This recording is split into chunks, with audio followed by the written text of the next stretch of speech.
کہ ہم سربراہ کی جو ہے حیثیت کو تسلیم نہیں کرتے یا ہم سربراہ کے دیے ہوئے فیصلے کو نہیں مانتے تو وہ پھر غداری کے مرتکب ہوتے ہیں. فیملی میں بات کر رہا ہوں، میں ملک کے غداری کی بات نہیں کر رہا. وہ تو بات بہت بڑی چلی جائے گی، بہت بڑے معاملات چھڑ جائیں گے. وہ میں بات وہ نہیں کر رہا غداری کی، میں گھر کے اندر کہہ رہا ہوں. بغاوت جو ہے پھر وہ بغاوت کے اوپر چلی جاتی ہے گھر کے اندر. اگر گھر کے فیملی ممبران جو ہے سربراہ کی بات نہ مانیں، اس کے فیصلوں کو تسلیم نہ کریں، تو پھر وہ گھر کے اندر بغاوت جنم لے لیتی ہے. پھر سربراہ کی کوئی حیثیت نہیں ہوتی جس کو نیچرلی طور پر ایک تو قدرت نے بنایا ہوتا ہے.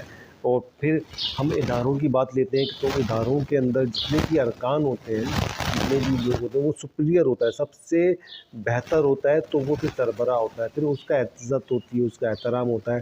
چلیں جی، ایک کا نہیں مانا آپ نے، سو موٹو پہ اس میں 3 رکنی بینچ بنا دیا گیا. 3 رکنی بینچ بن گیا. 3 رکنی بینچ بننے کے بعد بھی آپ مطمئن نہیں، آپ کہہ رہے ہیں فل کورٹ جو فیصلہ کرے گی ہم اس کو تسلیم کر لیں گے، ہم الیکشن سے نہیں بھاگ رہے. اب تو بھائی الیکشن سے نہیں بھاگ رہے تو اگر انہوں نے فیصلہ دیا تو کرا دو.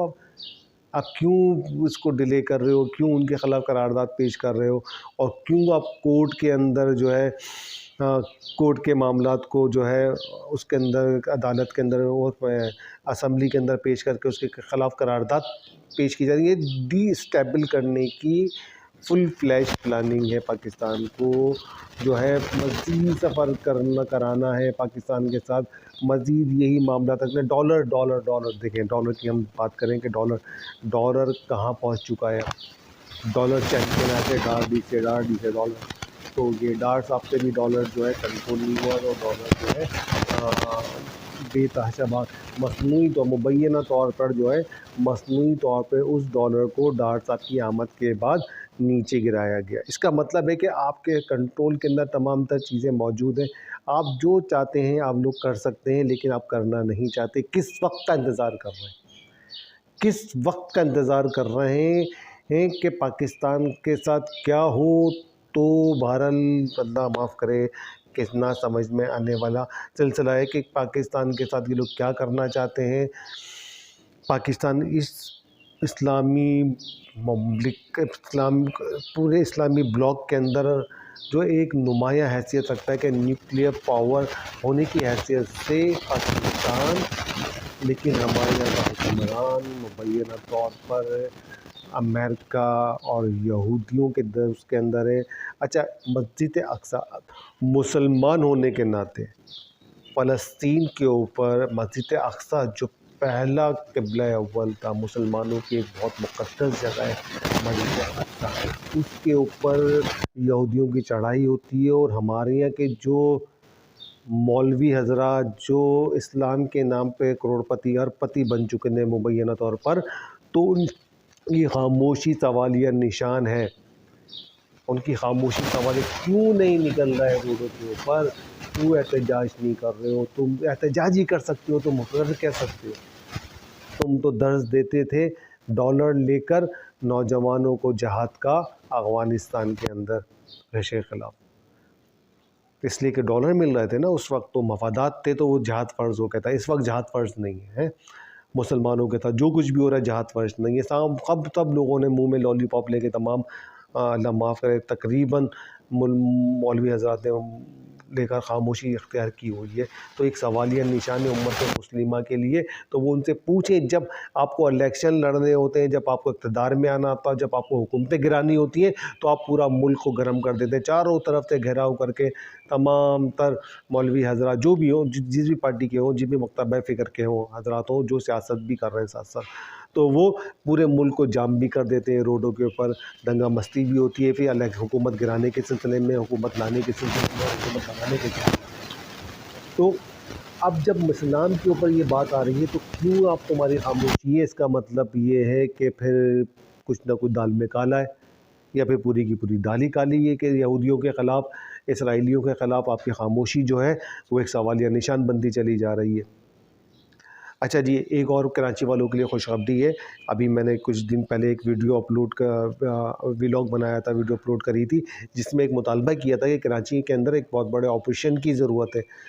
تو لہٰذا اس کے لیے جو ہے ایک اخبار کے اندر آج میں پڑھ رہا تھا کہ اس کراچی کے اندر ایک بڑے گرینڈ آپریشن کی تیاری کا سلسلہ شروع ہو چکا ہے۔ آئی جی صاحب کی سربراہی کے اندر کوئی اجلاس بلایا گیا ہے۔ اس اجلاس کے اندر شہر کے اندر کرائمنلز کو، اسٹیٹ کرمنلز کو اور دوسرے جرائم پیشہ عناصر کے خلاف ایک کریک ڈاؤن کیا جائے گا۔ ایک بہت بڑی اچھی خوشخبری ہے کہ واقعی ایسا ہونا چاہیے، شہر کے امن کے لیے بہت ضروری ہے۔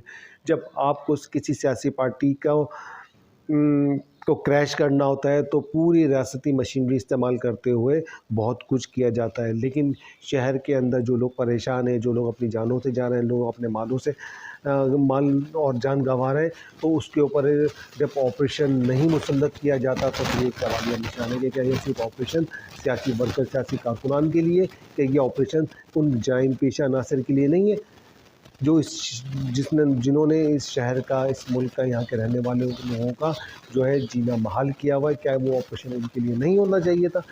جب سیاسی جماعتوں کے لیے تو اس سے کہیں گنا زیادہ، کہیں گنا زیادہ کڑا یا سخت جسے کہتے ہیں کہ زیادہ کریک ڈاؤن ان کے خلاف ہونا چاہیے۔ شہر سے، ملک سے جرائم کا خاتمہ کر دینا چاہیے۔ اتنا زبردست، ریاست سے بڑی کوئی چیز نہیں ہوتی، ریاست سے بڑی کوئی چیز نہیں ہے۔ کسی کے باپ کے اندر، کسی کے مائی کے لال کے اندر اتنی طاقت نہیں ہے کہ وہ ریاست سے ٹکر لے دے۔ ریاست سپیریئر ہوتی ہے، ریاست بہت بڑی چیز ہوتی ہے، ریاست چاہے تو بہت کچھ کر سکتی ہے، ریاست کے کنٹرول میں سب کچھ ہے۔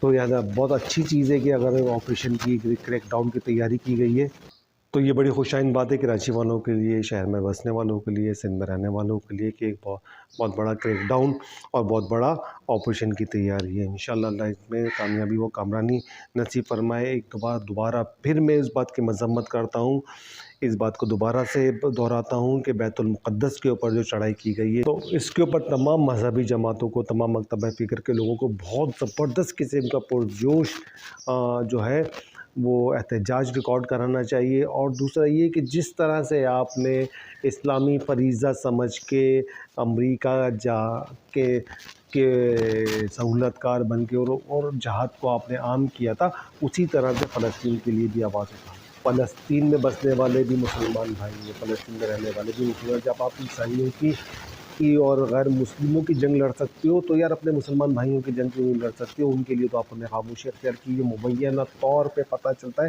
کہ 5 کروڑ روپے کی جو ہے بلٹ پروف اور بم پروف گاڑیاں پرچیز کی جا رہی ہیں، اس پہ اسپیشل نمبر پلیٹ بھی لگائے جا رہے ہیں۔ اور اب بظاہر تو آپ کا کوئی ذریعہ آمدن نہیں ہے، صرف یہ ہے کہ مذہبی طور کے اوپر جو ہے سیاسی جماعتوں کو اور دوسری جماعتوں کو گرم کر کے اور حکومت کا ساتھ دینا، حکومت کے ساتھ ملنا اور زبردست قسم کے مستیاں، موج اور عیاشیاں کرنا۔